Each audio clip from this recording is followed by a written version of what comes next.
आज फिर बढ़े पेट्रोल डीजल के दाम। पिछले 10 दिनों में 9वीं बार हुआ इजाफा। मुंबई में पेट्रोल की कीमत में लगी आग 116 रुपए के पार।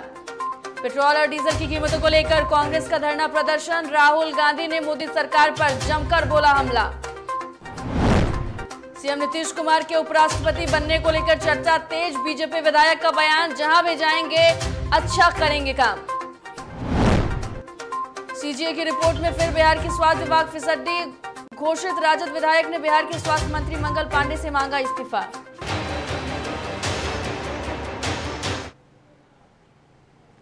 नमस्कार, डीटीवी भारत में आपका स्वागत है। मैं हूं पूजा वर्मा। बुलेटिन की शुरुआत करेंगे इस वक्त की बड़ी खबर के साथ।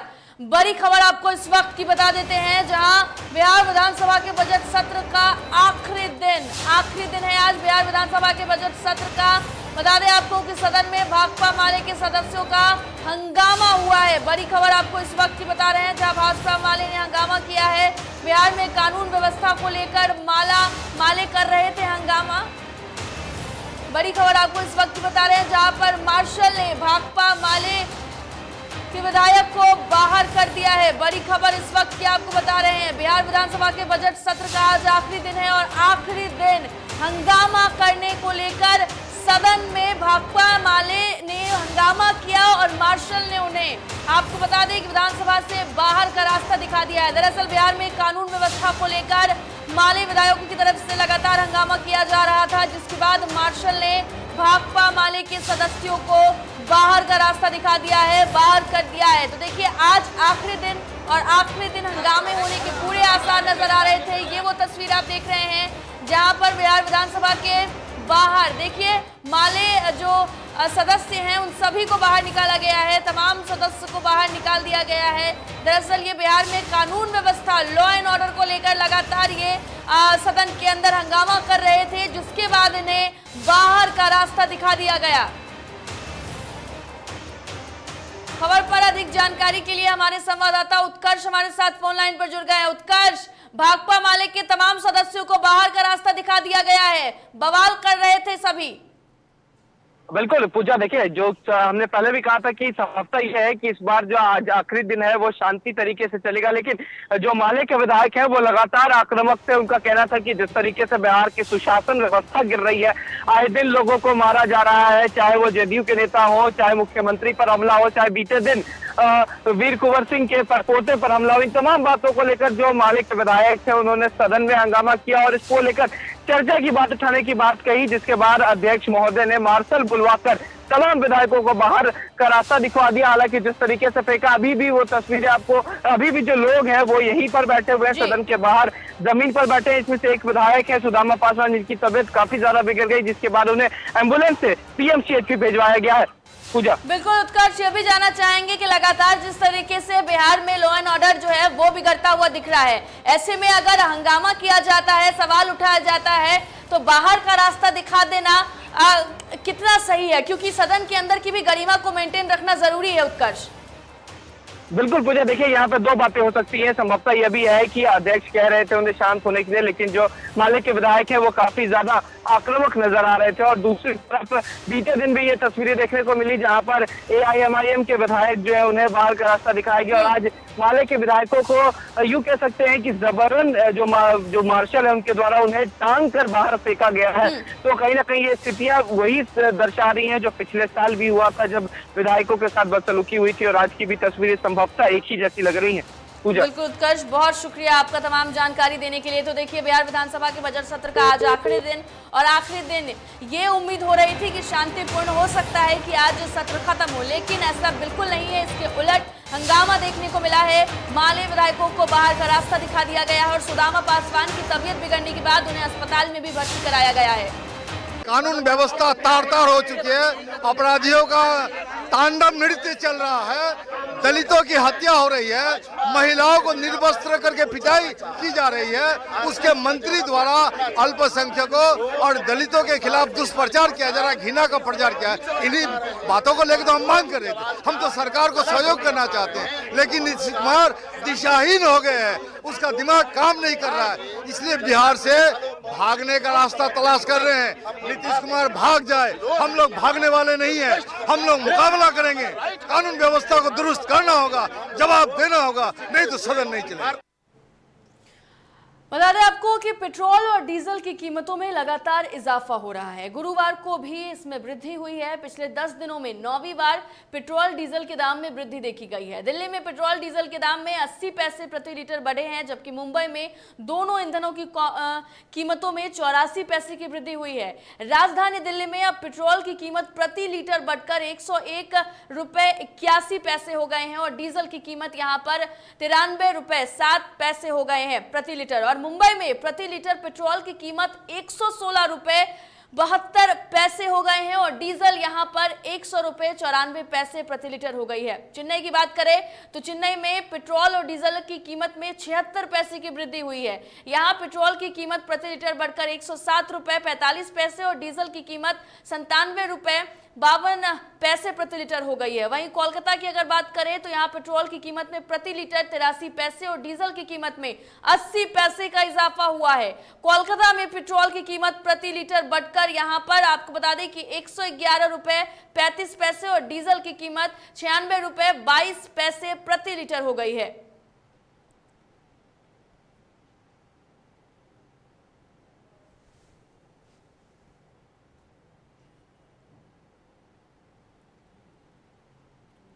पेट्रोल और डीजल के दामों में पिछले 10 दिनों में 9 बार बढ़ोतरी हो चुकी है। करीब 137 दिनों में दाम स्थिर रहने के बाद 22 मार्च से कीमत बढ़ने लगी है। राजधानी दिल्ली, आर्थिक राजधानी मुंबई और राजस्थान के कई हिस्सों में पेट्रोल की कीमतें वहां पर 100 के पार हैं। अब जब पेट्रोल और डीजल की कीमतों में बेतहाशा बढ़ोतरी हो रही है तो सियासत भी गर्मा गई है। कांग्रेस समेत दूसरे विपक्ष दल रोज न सिर्फ केंद्र सरकार की घेराबंदी कर रहे हैं बल्कि तंज भी कस रहे हैं। इन सब के बीच कांग्रेस दिल्ली में विजय चौक पर उन्होंने धरना दिया। राहुल गांधी ने कहा कि पिछले 10 दिनों में पेट्रोल और डीजल की दाम 9 गुने बढ़ चुके हैं और वो मांग करते हैं कि बढ़ती कीमतों को नियंत्रण में लिया जाए।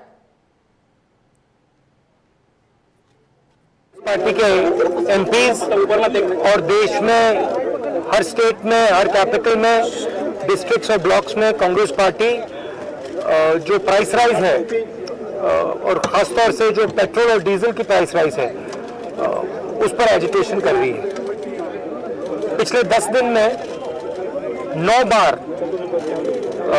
पेट्रोल और डीजल के प्राइसेस बढ़ाए गए हैं और इसकी चोट डायरेक्टली सबसे गरीब मिडिल क्लास लोगों को पड़ती है। हमारी मांग है कि ये जो प्राइसेस बढ़ती जा रही है, महंगाई बढ़ती जा रही है और जो पेट्रोल और डीजल के दाम बढ़ते जा रहे हैं, इनको सरकार कंट्रोल करे और पेट्रोल और डीजल के दाम बढ़ाना बंद करे।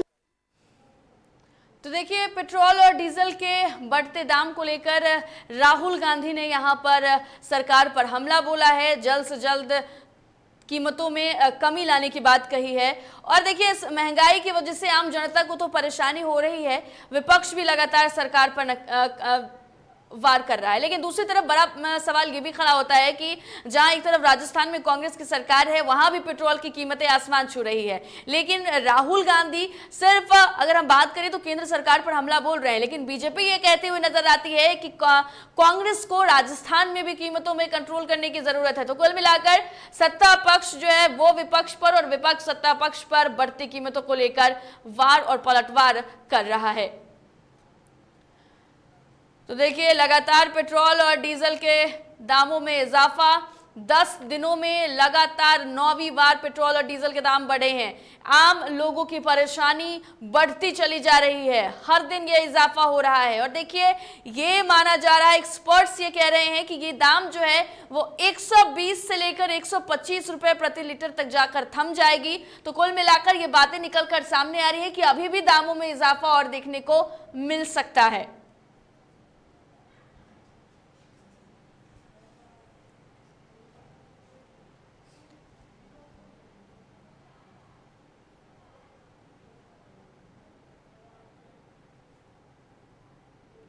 देश में पिछले 10 दिनों से लगातार डीजल और पेट्रोल के दामों में बढ़ोतरी देखने को मिल रही है। ऐसे में लोगों की जेब पर काफी असर पड़ रहा है।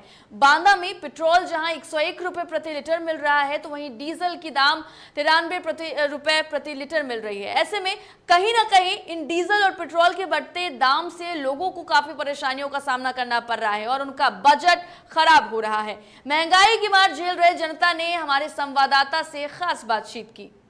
से लगातार डीजल और पेट्रोल के दामों पर बढ़ोतरी देखने को मिल रही है।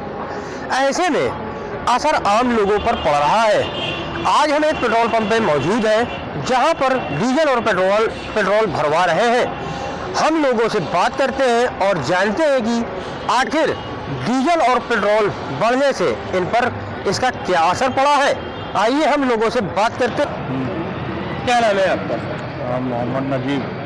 एक हफ्ते से लगातार पेट्रोल के दाम बढ़ रहे हैं, इस पर आप लोगों पर क्या असर पड़ रहा है? क्या असर पड़ रहा है यार, आदमी खाए कि पेट्रोल डलाए। अब लोग पहले 100 रुपये का डलवाते थे, पेट्रोल उतना ही आता था, हमारे 200 रुपये का डलवा रहे हैं। अब क्या था खाए आदमी, ये तो जरूरी है ना डलवाना। इस समय पेट्रोल की क्या रेट है? 101 पहुँच गया, अभी पहुँचेंगे 150 रुपये है।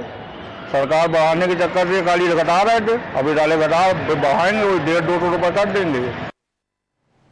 चलिए एक बड़ी खबर आपको इस वक्त बिहार से बता देते हैं, जहां पर बिहार बोर्ड की परीक्षा के नतीजों में थोड़ी देरी होगी। बिहार बोर्ड मैट्रिक रिजल्ट में थोड़े बदलाव हुए हैं, समय में ये बदलाव किया गया है। बड़ी खबर आपको बता रहे हैं, जहां 2 घंटे की देरी से परिणाम घोषित किए जाएंगे। तो देखिए बड़ी खबर इस वक्त की निकल कर सामने आ रही है, जहां पर दोपहर 1 बजे के बजाय 3 बजे रिजल्ट जारी किया जाएगा। बड़ी खबर आपको इस वक्त की बता रहे हैं, जहां पर शिक्षा मंत्री घोषित करेंगे परीक्षार्थियों का रिजल्ट।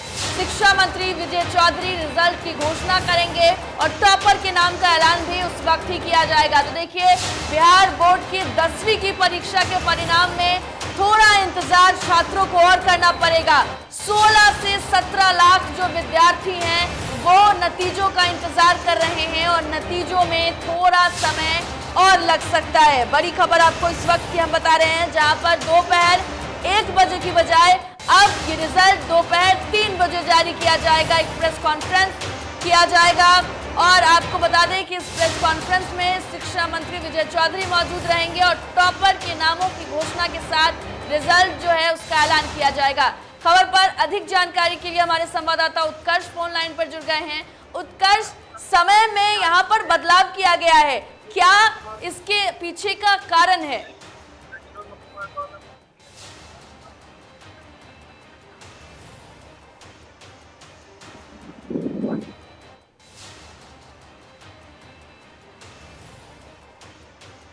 उत्कर्ष, आपसे जानना चाहेंगे कि जो रिजल्ट है उसमें समय लग रहा है, आखिर इस देरी के पीछे की वजह क्या सामने आ रही है?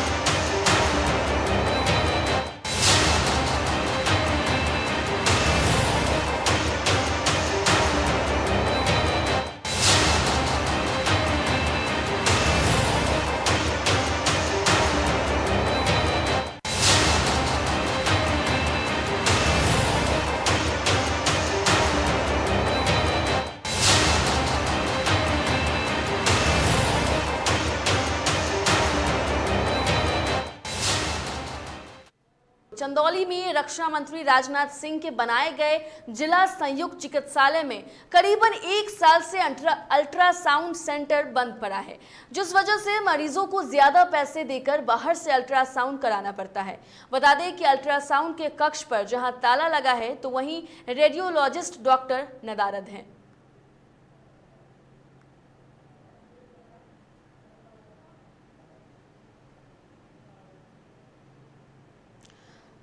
मणिपुर में आपको बता दें कि स्वाट टीम और भोगांव पुलिस को बड़ी सफलता हाथ लगी है। पुलिस ने मादक पदार्थों की तस्करी करने वाले गिरोह के 2 सदस्यों के साथ मादक पदार्थ भी बरामद किया है। इनके पास से 6 किलो चरस जब्त किए गए हैं, जिसकी कीमत अंतर्राष्ट्रीय बाजार में 4.5 करोड़ रुपए बताई जा रही है। एसपी ने प्रेस वार्ता कर पूरे मामले की जानकारी दी।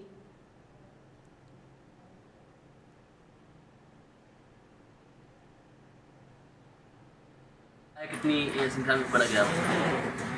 जनपद की जो साइबर टीम हमारी है, जिसके इंचार्ज विक्रम सिंह हैं, साथ में भोगांव की पुलिस, पूरी टीम काफ़ी दिनों से लगी हुई थी कुछ ऐसे अपराधियों की तलाश में जो कि मादक पदार्थों का व्यापार करते हैं। इसमें एक अंतर्राष्ट्रीय स्तर का एक गैंग जो है इसमें ट्रैक हुआ है और इसमें से 2 अभियुक्त पकड़े गए हैं। विनय है जो कि यही कराने वाला है, दूसरा एक उपेंद्र है जो कि ईटा कराने वाला है। इनकी लंबी क्रिमिनल हिस्ट्री है और कई जनपदों से वांटेड भी हैं सब। और करीब 6 किलोग्राम ये चरस प्राप्त हुआ है और बहुत ही हाई क्वालिटी का है। लखनऊ के गुंडवा थाना क्षेत्र में लुटेरे और पुलिस के बीच मुठभेड़ हो गई, जिसमें बदमाशों द्वारा पुलिस पर फायरिंग की गई। इस दौरान पुलिस ने भी जवाबी फायरिंग की, जिसमें एक बदमाश घायल हो गया। वहीं उसका साथी मोहम्मद अतीक भागने में लगा तो पुलिस ने दौड़कर गिरफ्तार कर लिया। घायल हुए बदमाशों को पुलिस गिरफ्तार कर इलाज के लिए पुलिस ने भेज दिया है। गिरफ्तार हुए दोनों अभियुक्तों के पास से कैश, 2 लूटी गई चेन और कई हथियार भी बरामद हुए हैं।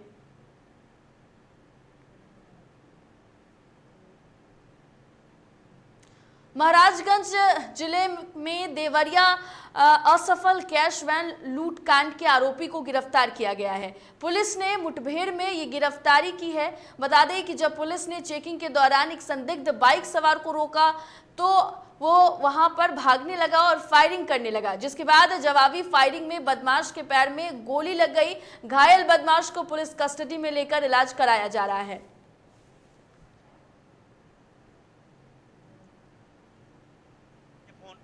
क्षेत्र में इंस्पेक्टर पनियारा अपने फोर्स के साथ भौराबारी पुल पे वाहनों की चेकिंग कर रहे थे।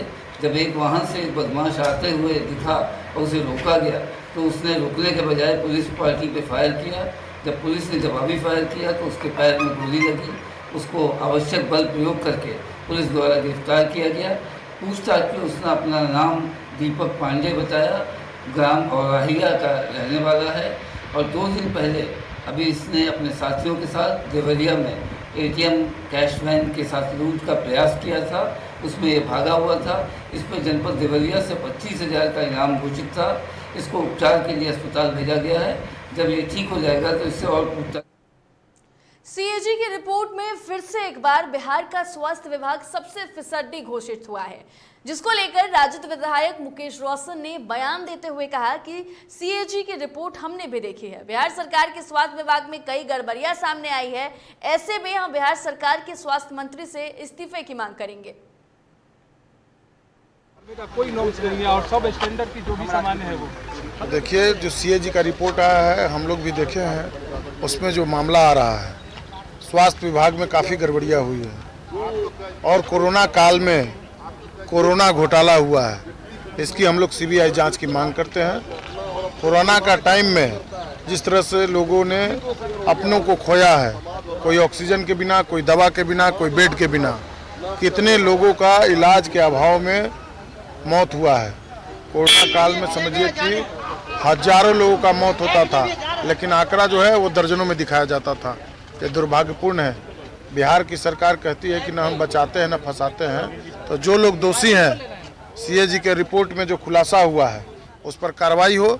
और स्वास्थ्य मंत्री हैं मंगल पांडे जी, उनसे हम इस्तीफे की मांग करते हैं। बिहार के मुख्यमंत्री नीतीश कुमार की चर्चा इन दिनों जोरों से चल रही है कि वो राज्यसभा जाएंगे और उपराष्ट्रपति बनेंगे, जिसको लेकर बीजेपी विधायक हरिभूषण ठाकुर बचौल ने कहा कि वह जहां भी जाएंगे लाजवाब काम करेंगे, क्योंकि वो विकास पुरुष हैं। वो जहां भी जाएंगे लाजवाब काम करेंगे, क्योंकि वो विकास पुरुष हैं बिहार के। और बिहार में तो कष्ट होगा, हम लोगों को दुख होगा, लेकिन वो जहां जाएंगे हम लोगों की शुभकामना है और इसी तरह देश की सेवा वो करते रहें। तो फिर बिहार में कौन देखेगा? अब तो ऊपर के नेतृत्व उतना पावर तो हमको नहीं है, ऊपर के लोग ही तय करेंगे कि कौन देखेगा। तो बीजेपी समय आ गया है बीजेपी का, ये माना जाए? लगता तो हमको भी है। बिहार में शराबबंदी कानून 2016 से लागू है। कानून लागू हुए लंबे अंतराल हो गए हैं, विपक्ष लगातार शराबबंदी कानून पर सवाल खड़ा कर रहा है। हर दिन इसकी पोल भी खुलती हुई नजर आ रही है। इसका जीता जागता सबूत राजधानी पटना के नाला सफाई के दौरान देखने को मिला।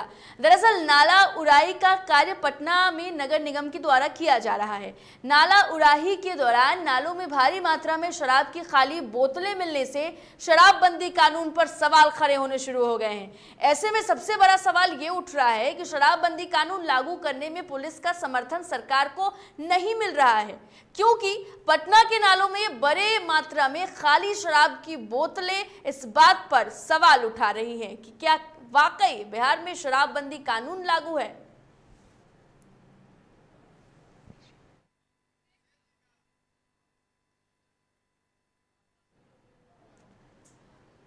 तो बिल्कुल आप तस्वीरों में देख सकते हैं कि किस तरीके से राजधानी पटना के नालों के अंदर से शराब की बोतलें मिली हैं। और ये आश्चर्य करने वाली बात है कि जहां 2016 से बिहार में शराबबंदी कानून है, ऐसे में इतनी ज्यादा मात्रा में शराब की बोतलें मिलना प्रशासन पर भी सवाल खड़े उठता है और देखिए लोगों पर भी, क्योंकि लोग भी इस कानून को सही तरीके से नहीं मान रहे हैं। शायद यही वो वजह है कि इतनी ज्यादा मात्रा में, इतनी ज्यादा संख्या में शराब की बोतलें मिली हैं। खबर पर अधिक जानकारी के लिए हमारे संवाददाता निषेध हमारे साथ फोन लाइन पर जुड़ गए हैं। निषेध, 2016 में शराबबंदी कानून लागू हुआ, 2022 चल रहा है, नालों के अंदर से इतनी ज्यादा संख्या में शराब की बोतलें निकलना बहुत बड़ा सवाल खड़ा करती है। बिल्कुल, देखिए निश्चित तौर पे सवाल खड़ा हो रहा है और होना भी चाहिए, क्योंकि इस तरीके से बिहार में शराबबंदी है और जब नालों की सफाई होती है तो नाले में कचड़े से ज्यादा शराब की खाली बोतलें मिलती है, तो वाकई में सवाल उठता है। और जो आम लोग हैं वो भी काफी, जो वहाँ के स्थानीय लोग हैं वो भी इस बात को कह रहे हैं कि ऐसा पहली बार नहीं हुआ है, इससे पहले भी कई मोहल्लों में नाले की अगर जब सफाई होती है तो वहाँ खाली बोतलें मिलती है जी। तो सफाई कर रहे हैं नालों की, उनका भी यही कहना है कि ये ऐसा पहली बार नहीं हुआ है। कई इलाकों में नालों की सफाई उन लोगों ने की है और सभी जगह के हालात ऐसी हैं, नालों से कचड़े के जगह उससे ज्यादा मात्रा में खराब। बिल्कुल निषेध, ये शराबबंदी की पोल खोलती हुई सच्ची तस्वीर है, क्योंकि इससे झलक रहा है कि बिहार में कोई शराबबंदी नहीं है, क्योंकि देखिए इतनी ज्यादा संख्या में शराब की बोतलें मिल रही हैं। बिल्कुल निश्चित तौर पर शराबबंदी की पोल खोल रही है तस्वीर और जीता जागता सबूत है ये। और ये एक जगह की तस्वीर नहीं है, पटना के अलग अलग इलाकों में ऐसे ही हालात हैं, ऐसी तस्वीर देखने को मिल रही है। और सवाल उठ रहा है कि शराबबंदी कानून के बावजूद भी बिहार के नालों से इतनी मात्रा में शराब की खाली बोतलें कैसे मिल रही है। सरकार जो दावे करती है उन दावों पे कहीं ना कहीं दावों की पोल खुल रही है और प्रशासन के कामकाज पर भी सवाल उठ रहा है कि आखिर जब शराबबंदी है तो प्रशासन किस तरीके से काम कर रही है बिहार में। बिल्कुल निषेध, प्रशासन किस तरीके से काम कर रही है ये भी एक बड़ा सवाल है। बहुत शुक्रिया आपका तमाम जानकारी के लिए। देखिए प्रशासन पर एक बड़ा सवाल और बिहार में शराबबंदी कानून की पोल खोलती हुई ये सच्ची तस्वीरें, जहां पर शराबबंदी की साफ तौर पर धज्जियां, क्योंकि नालों से सैकड़ों की तादाद में शराब की बोतलें। कह रहे हैं कि ट्रक पकड़ा के सरकार कुचल रहा है, उसको पता नहीं है कि कहाँ से लाता है, तो उसका रोके नहीं तो इसका क्या रोक होगा, आएगा तो पीवे करेगा। सुपौल के छातापुर प्रखंड में मनरेगा जेई सुरेंद्र प्रसाद ने मुरलीगंज वितरणी का निरीक्षण किया है। आपको बता दें कि निरीक्षण के दौरान पीटीए मुखिया प्रतिनिधि भी पहुंचे। निरीक्षण के दौरान पीटीए उमेश प्रसाद साहू ने बताया है कि मुरलीगंज वितरणी का निरीक्षण किया गया ताकि किसानों को फायदा मिल सके। वहीं मुखिया प्रतिनिधि मोहम्मद हासिम ने बताया कि तल सफाई होने से पंचायत के लोगों को रोजगार मिलेगा और किसानों को काफी सुविधा मिलेगी।